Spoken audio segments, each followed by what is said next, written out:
Assalamualaikum warahmatullahi wabarakatuh. Jumpa lagi di channel Kak Dinira. Kali ini sama aja kita masih membahas tentang question and answer mengenai BMN, yaitu barang milik negara. Hai kamu. Jangan lupa subscribe sekarang, karena kalau nggak subscribe, Kak Dini ambil semua makanan kamu. Karena subscribe dari kamu, energi Kak Dini buat bikin video lagi. Aset apa saja yang dapat dipindah tangankan? Pada prinsipnya pemindah tanganan BMN karena suatu BMN tidak diperlukan bagi dalam penyelenggaraan tugas pemerintahan negara, bisa dikatakan bahwa termasuk BMN yang dapat dipindah tangankan adalah BMN idle. Sementara itu untuk BMN yang berasal dari perolehan lainnya yang sah antara lain bea cukai dan barang, bisa dibaca di tata cara pemindah tanganan barang milik negara di kompasiona.com ya. Apakah yang dimaksud perubahan status hukum? Yang dimaksud dengan perubahan status hukum kepegawaian adalah melakukan pengangkatan, pemindahan, dan pemberhentian pegawai berdasarkan ristekdikti.go.id. Apa yang Anda ketahui tentang SIMAK BMN? Beri penjelasan.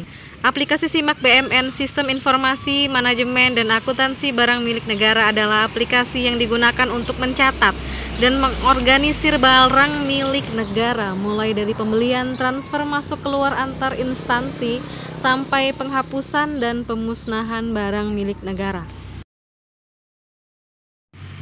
Apa yang Anda ketahui tentang penghapusan Braille? Penghapusan adalah kegiatan pembebasan barang dari pertanggungjawaban yang berlaku dengan alasan yang dapat dipertanggungjawabkan. Mengapa dilakukan penginventarisasian? Tujuan inventarisasi adalah mengetahui data seputar barang yang ada, mengetahui skala prioritas tindakan terhadap barang yang ada, dapat melakukan perencanaan dalam keuangan.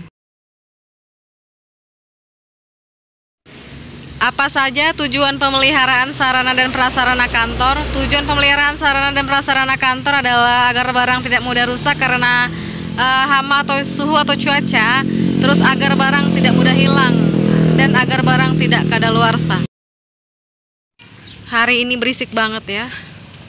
Langkah pertama dari penghapusan barang yang tua, rusak, berlebih, yaitu adalah unit utama membentuk panitia penghapusan barang.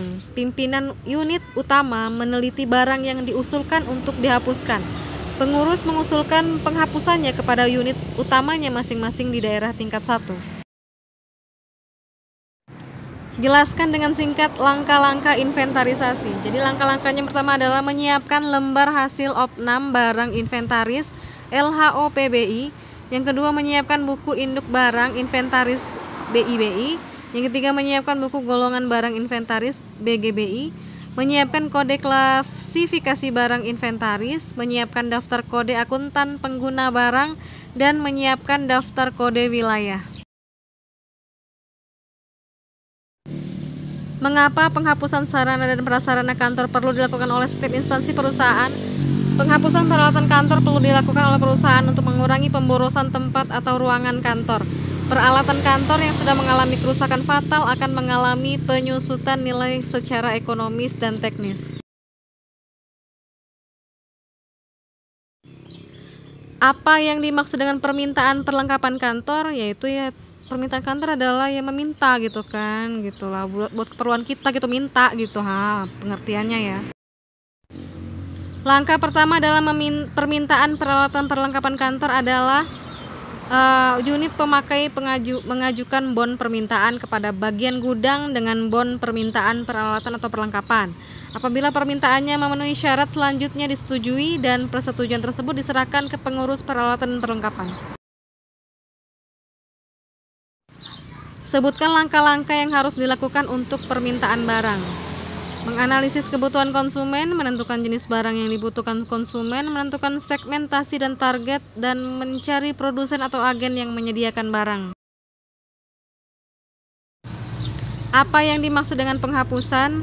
Yaitu tindakan menghapus BMD dari daftar barang dengan menerbitkan keputusan dari pejabat yang berwenang untuk membebaskan pengguna dan atau pengelola dari tanggung jawab administrasi dan fisik atas barang yang berada dalam penguasaannya. Apa yang Anda ketahui tentang penghapusan, yaitu tindakan menghapus milik negara dari daftar barang dengan menerbitkan keputusan dari pejabat yang berwenang untuk membebaskan barang dan jasa pengguna barang dan atau pengelola barang dari tanggung jawab administrasi dan fisik barang yang berada dalam penguasaannya. Jelaskan apa yang dimaksud dengan penghapusan barang. Perasaan gue dari tadi pertanyaannya terus ya, penghapusan barang yang menghapus barang gitu. Nah terus tapi dari pejabat ya, memang sebenarnya teorinya ini gini-gini aja, cuman untuk ke lapangannya juga agak lama banget prosesnya itu ya, perlu kongkang-lingkong, kongkang-kongkang.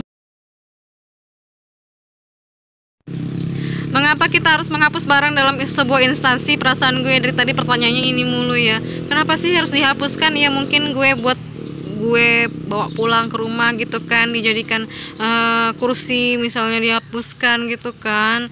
Nah terus barang-barang misalnya TV udah nggak bagus lagi ya dihapuskan aja ya, bawa ke rumah gitu misalnya gitu kan. Bertentangan dengan nilai Corvus ASN kali ya, namanya korupsi. Hal yang harus diperhatikan dalam penyimpanan barang atau bahan kantor adalah persediaan alat-alat pemeliharaan yang diperlukan, pergudangan.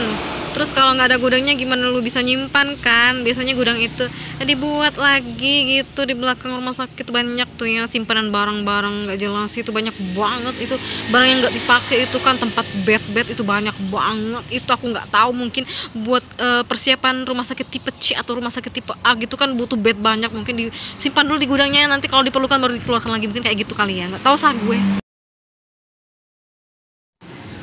Apa perbedaan antara sarana dan prasarana kantor? Sarana itu nggak pakai pra, sedangkan prasarana adalah pakai pra.